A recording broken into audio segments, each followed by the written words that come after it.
Muchas gracias, presidenta. Quiero, en primer lugar, agradecer al Grupo Socialista la iniciativa de solicitar un pleno monográfico de atención a menores y protección a la infancia, que es como reza la iniciativa. Y yo no discuto, como ha hecho el consejero, la urgencia o no urgencia de un debate como este, porque creo que hablar de infancia siempre es urgente en una comunidad como la nuestra. Porque la misma, además, nos permitirá hacer un repaso profundo de la situación de la infancia en la Comunidad de Madrid, así como confrontar y debatir las distintas soluciones que desde los distintos partidos políticos tenemos. Desde ahí estoy convencido que seremos capaces de encontrar vías de acuerdo, porque la preocupación por la infancia es algo común a todos los grupos políticos que están presentes en esta Asamblea, por encima de cualquier ideología. También me gustaría saludar a las entidades y ciudadanos que hoy nos acompañan y que van a seguir con interés cuál es el posicionamiento de todos nosotros acerca de la infancia, igual que también a las personas que vienen de la Consejería y de la Dirección General, al Director General de la Familia del Menor, que hoy nos acompaña. Y como sé que el tema, la terminología de menores, levanta ciertos resquemores, porque yo creo que no gusta precisamente a los mismos niños y adolescentes que se les denomine menores, intentaré en lo posible no utilizarla, aunque a veces la terminología jurídica pues se lleva a utilizarla, pero intentaré, y yo creo que es un llamamiento que tenemos que hacer todos, a que no hablemos de menores, sino que hablemos de infancia y adolescencia, o de niños y adolescentes, que creo que es mucho más respetuoso con ellos. Porque el tema de minoría, pues yo creo que es un poco, o lo sienten como peyorativo, así nos lo han dicho los niños. Nuestro punto de partida para el debate se sitúa en lo que decía la poeta chilena Gabriela Mistral, y es que el futuro de los niños es siempre hoy. Mañana será siempre tarde. Si es importante entender cualquier política social como inversión, en el caso de la infancia adquiere el carácter de urgencia. Lo que no resolvamos ahora no seremos capaces de resolverlo con nuestros adultos en el futuro. Ese es, por tanto, nuestro punto de partida y en el que quiero enmarcar las distintas intervenciones de ciudadanos sobre la infancia a lo largo del día de hoy. En esta primera intervención me centraré, en primer lugar, en el marco normativo, al cual no se ha referido prácticamente nada el señor consejero y que, a nuestro juicio, es fundamental cuando hablamos de infancia. En segundo lugar, en el marco institucional y organizativo existente en la Comunidad de Madrid. Y en el tercero me detendré en un análisis del recientemente aprobado Plan de Infancia, ya que arroja muchas pistas acerca de cómo ve la infancia el Gobierno regional. El ámbito, por tanto, es realmente abrumador, por importante y también por extenso. Por eso me gustaría destacar, aunque lo repetiremos a lo largo de nuestras intervenciones, que de manera deliberada no tocaremos un área que es central a cualquier iniciativa de infancia, como es la educación. Hace unos meses tuvimos un pleno monográfico de educación en el que debatimos y aprobamos distintas propuestas de resolución con impacto directo en la infancia y hemos preferido ahora centrarnos en aquellas medidas más relacionadas con nuestro sistema de atención y protección a la infancia. Pero, por supuesto, no desmerecemos el papel fundamental que tiene la educación en la infancia. Y comenzaré por el marco normativo. Destacar que quizá la infancia, dentro de todo lo que son las políticas sociales, el marco legislativo y normativo es en el que tiene mayor importancia. Cualquier acción que se lleve a cabo de los servicios sociales tiene que tener en cuenta las leyes tanto nacionales, internacionales como autonómicas. Y voy a hacer un breve repaso por muchas de ellas. La principal es la clave de bóveda de todo el sistema español y también mundial, que es la Convención de los Derechos del Niño, promulgada por las Naciones Unidas en 1989 y que ha sido ratificada por muchísimos países del mundo, prácticamente por todos, menos por dos, por Somalia y por Estados Unidos. En el caso de España, fue ratificada en 1991 y entró en vigor el 5 de enero de 1991. Se trata del más amplio catálogo de derechos y libertades de los niños y supone la culminación de todos sus derechos. Y para nosotros, igual que ocurre cuando hablamos de discapacidad con relación a la Convención Internacional de Derechos de las Personas con Discapacidad, para nosotros es una auténtica hoja de ruta de nuestra posición política.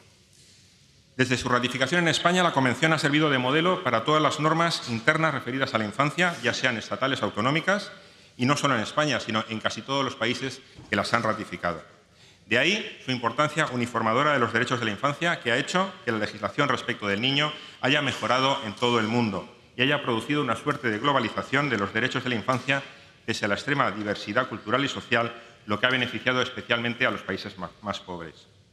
En lo que se refiere a España, el artículo 39 de la Constitución española contempla la protección de los menores en el marco de la protección a la familia, señalando en su apartado 4 que los niños gozarán de la protección prevista en los acuerdos internacionales que velan por sus derechos. Por lo tanto, incorporan directamente a nuestro ordenamiento jurídico la propia Convención de Derechos del Niño. Decir que la configuración autonómica de nuestro Estado ha influido de manera decisiva en el sistema de protección de menores y se ha concretado política y normativamente en una pluralidad de modelos a partir del ejercicio de la autonomía constitucionalmente reconocida. Yo no diría tanto, como ha dicho el señor Gabilondo, que la competencia exclusiva corresponde a las comunidades autónomas, porque de hecho es una realidad, pero la legislación estatal influye muchísimo en cualquier actividad de protección de menores que llevemos a cabo en la comunidad autónoma. Por lo tanto, podríamos decir que es prácticamente una competencia compartida. Y porque sobre la base del artículo 148 las comunidades autónomas han asumido estatutariamente la competencia sobre asistencia social y han dictado la normativa de desarrollo sobre instituciones, recursos y medidas para la protección de los menores que se hallen en su respectivo territorio con diverso alcance, después reflejado a nivel legislativo en una disparidad de prácticas administrativas en función de la comunidad autónoma en la que nos encontremos. No obstante, pese a la inequívoca atribución a las comunidades autónomas del desarrollo de la protección de menores, el Estado es competente en materias que inciden directa y fundamentalmente en la normativa y actuación autonómicas, como nos dice el artículo 149.1 octavo sobre legislación civil. Las instituciones de protección del menor han sido tradicionalmente objeto de regulación por la legislación civil, al ser el niño contemplado como miembro integrante del núcleo familiar, y de ahí que el estudio de esta materia haya correspondido tradicionalmente al derecho civil. Pero la previsión constitucional y el desarrollo legislativo ulterior han dado un vuelco completo a este modelo. Y efectivamente, junto con el Código Civil, resultó fundamental para la definición del sistema de protección de menores la Ley Orgánica 1/1996 de 15 de enero de protección jurídica del menor, que, entre otras cosas, situó a las administraciones autonómicas en el papel protagonista del sistema.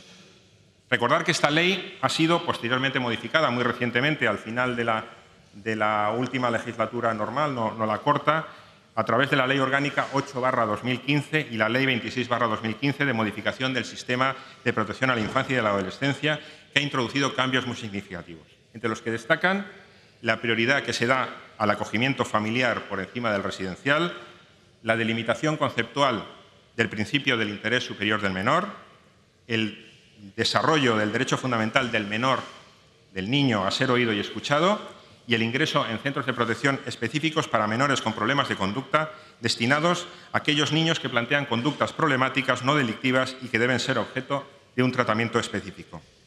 Finalmente, y para no extendernos en esta necesaria introducción normativa, hay que señalar que en el caso de Madrid, la Ley de Infancia madrileña es de 1995, es la Ley 6/1995 de 28 de marzo, de garantías de los derechos de la infancia y la adolescencia en la Comunidad de Madrid, y por tanto anterior a las dos grandes reformas citadas en nuestro país y que por tanto necesitan de una puesta al día urgente.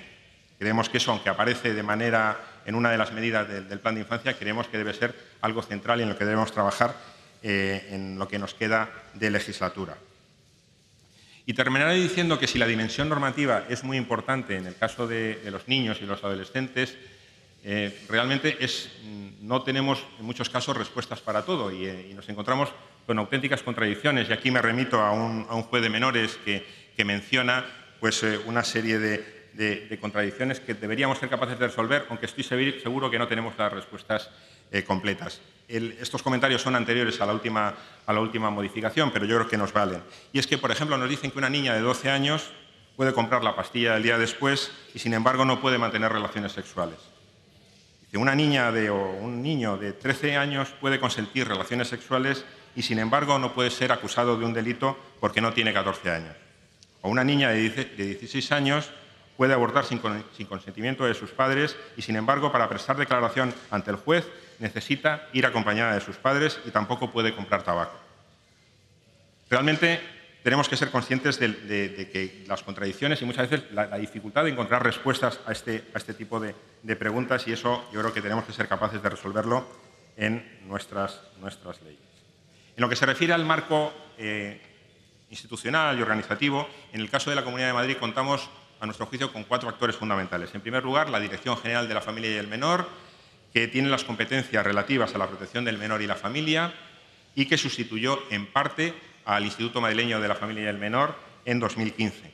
Pero también la Agencia Madrileña de Atención Social, que tiene encomendadas la realización, según el decreto, de actuaciones de apoyo técnico y administrativo en materia de protección del menor y la familia, y que se traduce fundamentalmente en que es el encargado de gestionar los centros de menores. También el Consejo de Atención a la Infancia y a la Adolescencia de la Comunidad de Madrid, que se creó en su momento como un órgano colegiado de coordinación de las distintas administraciones públicas y de participación de las entidades, asociaciones y organizaciones de la iniciativa social, que se ocupan e inciden en la vida de los niños que residen en el territorio de la Comunidad de Madrid. Y, finalmente, los ayuntamientos, que, aparte de su misión fundamental en servicios sociales respecto a la atención primaria y a la infancia, se articula mediante los consejos locales de atención a la infancia y la adolescencia y los centros de atención a la infancia, los CAI, que son los dispositivos de atención social especializada de la red de servicios municipales. En lo que se refiere a las competencias compartidas entre Dirección General y AMAS, me gustaría preguntarle, señor consejero, cómo ha funcionado esta división de competencias, porque realmente tenemos sensaciones encontradas. Es verdad que desde un punto de vista de gestión parece positivo que el AMAS asuma la gestión de todos los centros públicos de la Consejería, con independencia de si se dedican a la infancia, a la discapacidad o a los mayores, pero lo cierto es que nos hemos encontrado con señales preocupantes. Por ejemplo, una de ellas es el amago de traslado del CACIS Manzanares a Orcasitas.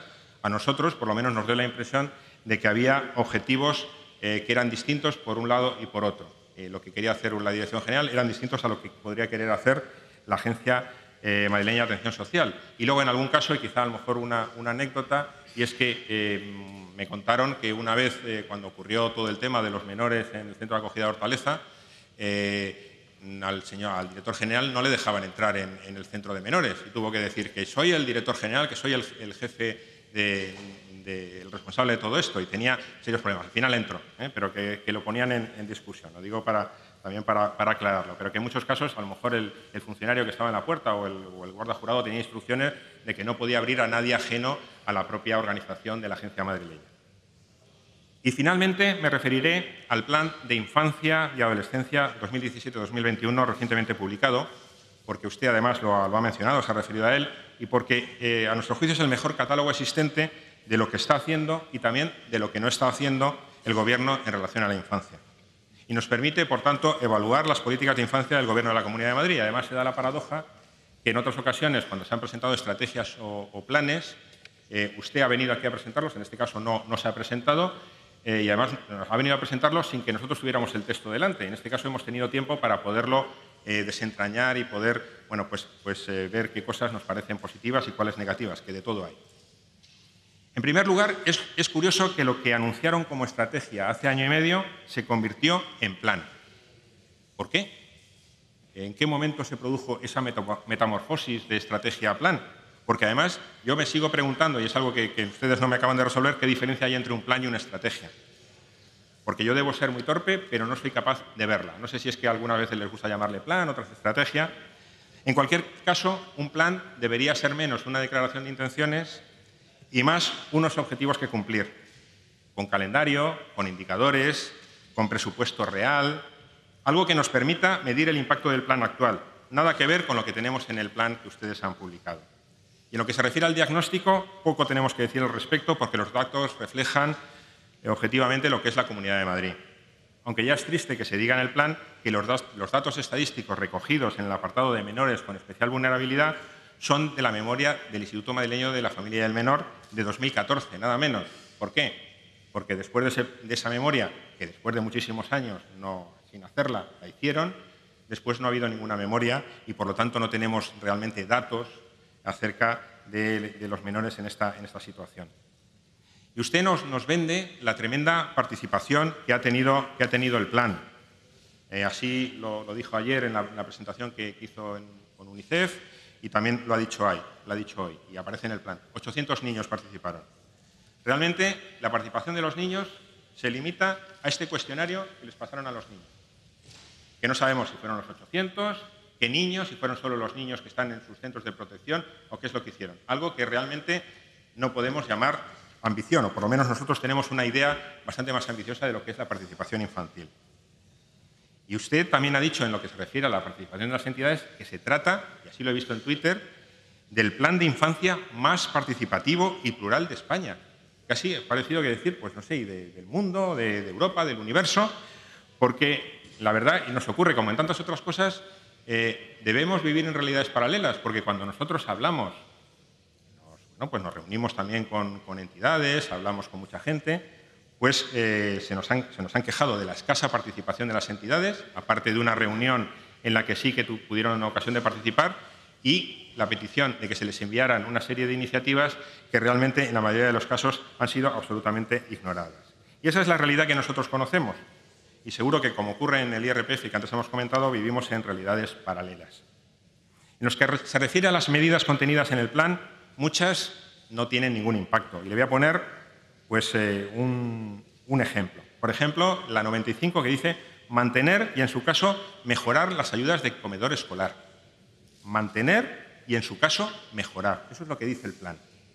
¿No sería mejor decir de dónde partimos, cuántas becas hay y a dónde queremos llegar, cuántas becas queremos tener?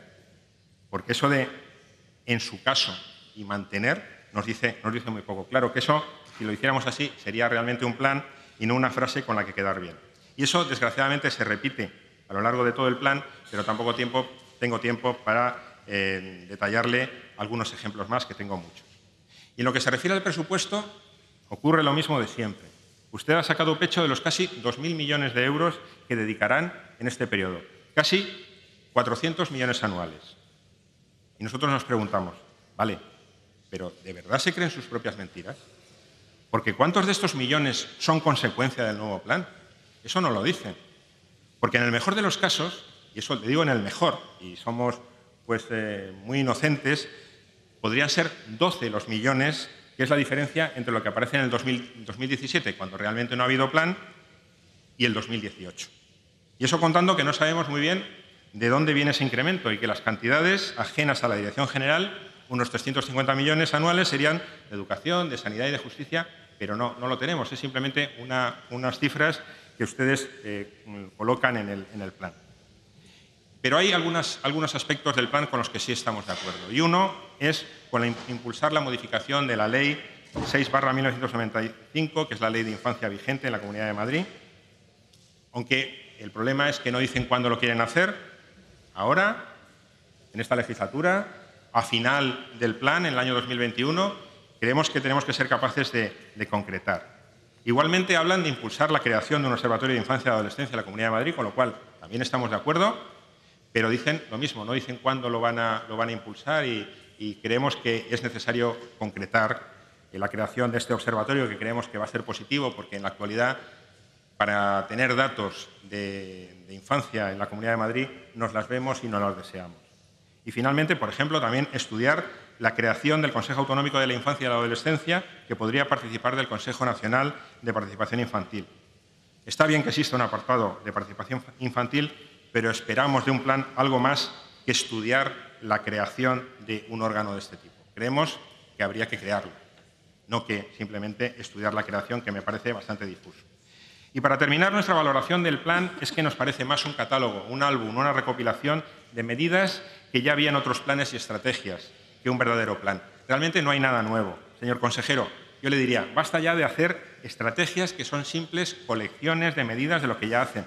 Si quieren hacer planes, háganlos, pero con el objetivo, por favor, de transformar, en este caso, el bienestar de la infancia. Si no, es mejor que no hagan nada, porque lo que ocurre es que ya les temen en otras consejerías cuando les piden participar en su redacción, porque están bastante hartos de estrategias. Yo ya he perdido la cuenta de cuántas han hecho, sobre todo porque la mayoría de ellas han acabado en el cajón.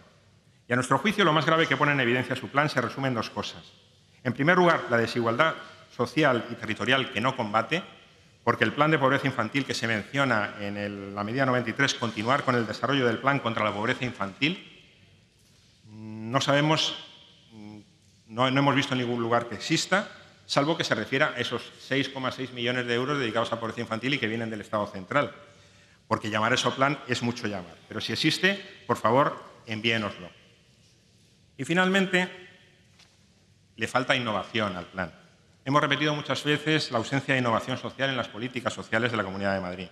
Podrían empezar buscando una participación real de la sociedad civil. o de las empresas mediante políticas adecuadas de responsabilidad social corporativa. En suma, estamos ante una oportunidad perdida para transformar la atención a la infancia en la Comunidad de Madrid. Han publicado un plan que no aporta nada nuevo a lo que ya hay, no es innovador y no transforma nada.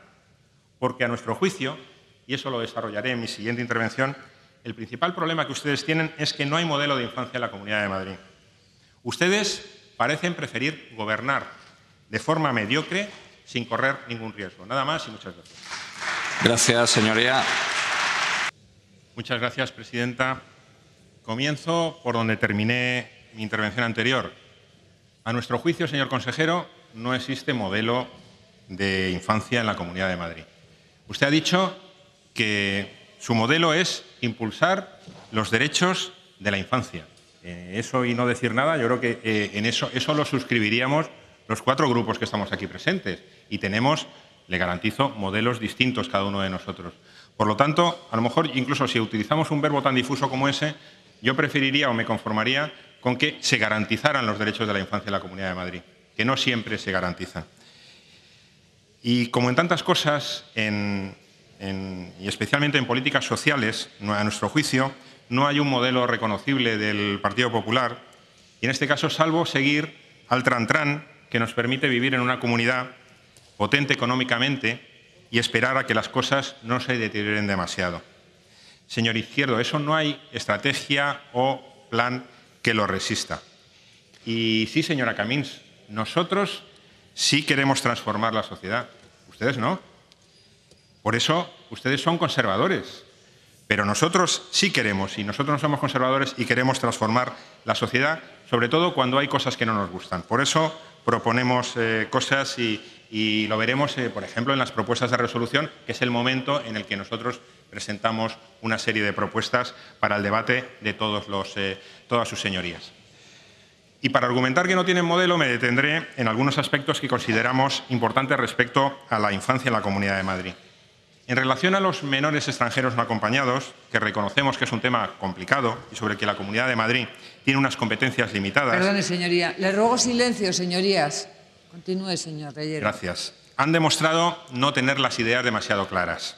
Me refiero, en primer lugar, a la gestión de la crisis en los centros de acogida de Hortaleza, con cambios de criterio en la forma de atender a los niños, que si hostales primero, que si un centro en Rivas después, para acabar con los niños desaparecidos y así el problema resuelto. O la última gestión que ya le mencioné antes en lo que se refiere al anunciado traslado de los actuales usuarios del CACIS Manzanares a una residencia de mayores en Orcasitas para después retirar esa propuesta. Los menores extranjeros no acompañados necesitan que tengamos las ideas claras y que para eso nos coordinemos con el Ministerio y con el resto de comunidades autónomas. Y en lo que se refiere a la discapacidad, nos preocupan 2 cosas. En primer lugar, el CRECOVI, que es cierto, es una buena idea, pero mal ejecutada. La lista de espera se estima que está aproximadamente en los 4 meses, aunque ya te tengo que decir que no hay información oficial al respecto, otra carencia de su consejería. Y eso va en contra de la propia naturaleza de un recurso como este, que lo que se pretende es homogeneizar las valoraciones, facilitando a todos los que las requiera el niño, ya sea de discapacidad o de dependencia, así como el dictamen de necesidades de atención temprana, concretando al máximo los tratamientos que pueda precisar y ofreciendo apoyo a las familias. Y, en segundo lugar, la atención temprana, para la que necesitamos un desarrollo normativo que actualmente no existe. Eso es fundamental. A la vez que deberíamos ser capaces de planificar un incremento de las plazas de atención temprana, porque estimamos que ese déficit, el real, está en unas 1000 plazas. Sabemos que hay limitaciones presupuestarias, por eso hay que ponerse en marcha ya para año a año ir corrigiendo este problema que va en aumento. En relación con los problemas de malnutrición infantil en nuestra comunidad, es verdad que al poco de llegar su gobierno se movió rápido para abrir los centros escolares en el periodo veraniego, algo positivo. Pero le tengo que recordar que en relación con uno de los puntos de nuestro acuerdo de investidura, la realización de un estudio de malnutrición infantil, más de 2 años y medio después, ustedes no han hecho nada. A pesar de que el consejero de Sanidad en ese momento me contestó en pleno que en el mes de junio de 2016 eso ya estaría porque estaban terminando. En esto, como en tantas otras cosas, es fundamental contar con datos veraces para poder actuar. Otra cuestión preocupante es la multitud de servicios de atención a la infancia que han sido adjudicados con el único criterio de precio, lo cual, a nuestro juicio, es una barbaridad. No puede ser que los proyectos de las entidades no puntúen y se considere igual una atención especializada a un niño que un contrato de suministro de gasóleo. Es algo en lo que hemos insistido y que nos preocupa. Los puntos de encuentro siguen siendo un recurso poco valorado por los gobiernos del PP, en la actualidad integrados en los CAEF, y que esperamos que con la proposición de ley que está actualmente en esta Cámara podamos resolverlo. En lo que se refiere a la pobreza infantil, seguimos sin contar con un plan de medidas de choque. Es verdad que hemos conseguido mejorar la renta mínima de inserción, a pesar de ustedes, con medidas que han contribuido a atender a los niños que son miembros de unidades familiares por encima de 4 y que anteriormente se encontraban discriminados. Hay que seguir en esa línea dentro, repito, de las limitaciones presupuestarias que tenemos y resolver dos problemas que afectan fundamentalmente a las familias con niños: las familias monoparentales y los trabajadores pobres o con empleos precarios. La futura reforma de la Ley de Renta Mínima debe atender a estos dos colectivos que están entre los mayores perdedores de la crisis. El CIASI es un recurso que valoramos muy positivamente, pero que en la actualidad soporta unas listas de espera muy altas. En lo que se refiere al acogimiento familiar versus el residencial, es verdad que en los ratios de la Comunidad de Madrid son mejores que los del resto de las comunidades autónomas españolas, pero siguen siendo muy superiores a los de nuestro entorno europeo. Tenemos que orientar de verdad nuestros esfuerzos en los próximos años para incrementar el porcentaje de los acogimientos familiares, a la vez que iniciamos un cambio en el acogimiento residencial hacia modelos de tipo de atención centrada en la persona y evitar los macrocentros en lo posible. En lo que se refiere a la legislación, como ya le dije antes, la Comunidad de Madrid cuenta con la legislación posiblemente más antigua de España. Es de 1995. Si ya estaba obsoleta, ahora lo está más, después de la última reforma de 2015. Tenemos encima de la mesa una propuesta para todos los grupos, tanto de Save the Children como de la Universidad de Comillas, que esperamos que nos haga resolver esta cuestión de una manera consensuada por todos. En lo que se refiere a la organización, hay que destacar que, por suerte, hemos encontrado estabilidad en la Dirección General de la Familia, después de una legislatura, la pasada, en la que desfilaron 4 gerentes por el Instituto Madrileño del Menor y la Familia, algo que consideramos positivo. Y dentro de esta Dirección General creemos necesario que un órgano fundamental, como es la Comisión de Tutela del Menor, recupere su papel más técnico y no tanto político. Sé que estos comentarios no les gustan, pero es la realidad que nosotros vemos y que a nosotros también nos trasladan las entidades.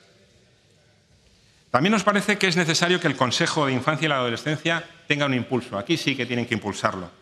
En la actualidad tiene mucho de trámite y es responsabilidad de la Dirección General liderar ese movimiento. Asimismo, hay que apostar por la participación y el voluntariado infantil, consiguiendo que la participación progresiva del niño en todo aquello que pueda afectarle atendiendo a su edad y madurez, tantas veces demandado y respecto de lo que tan pocas medidas han sido adoptadas al respecto. ¿Qué decir de todas las medidas relacionadas con educación, especialmente en lo que tiene que ver la lucha contra el acoso escolar, sobre las que desde mi grupo hemos trabajado mucho en esta Asamblea? Un aspecto importante es el tratamiento de la salud mental y de los trastornos de conducta, que usted ha mencionado que iban en aumento, es cierto. Muchas entidades nos alertan, además, de que muchos niños con alguna de esas características acaban en centros de protección o de reforma, cuando deberían ser tratados de otra manera. Uno de los caminos que establece la reforma de la Ley de 2015 es el de señalar los centros específicos para menores con problemas de conducta. Hay que trabajar más en esto. También nos sorprende que entidades de infancia queden excluidas de las subvenciones de población vulnerable por estar adscritas a infancia, como si no hubiera población vulnerable dentro de la infancia. Lo que es más grave, sobre todo cuando no hay convocatorias específicas en la Comunidad de Madrid para infancia, adolescencia o familias vulnerables. Y hay muchas otras áreas que necesitaría nuestro enfoque, aunque ahora no tengo más tiempo para desarrollarlas. Me refiero, por ejemplo, a la protección de los niños ante los medios de comunicación, asunto muy importante, el avance en las medidas de conciliación familiar, fundamental también, o la adopción internacional. Para nosotros, al final, todo pasa porque seamos capaces de sacar adelante un pacto autonómico por la infancia y la adolescencia, similar al que han firmado otras comunidades autónomas, y en el que participemos Gobierno, grupos políticos presentes en esta Asamblea y la Federación Madrileña de Municipios. En el caso de Madrid, desgraciadamente, y como es habitual, llegamos tarde a ese pacto en comparación con otras comunidades autónomas, Por eso debería ser uno de nuestros objetivos más urgentes.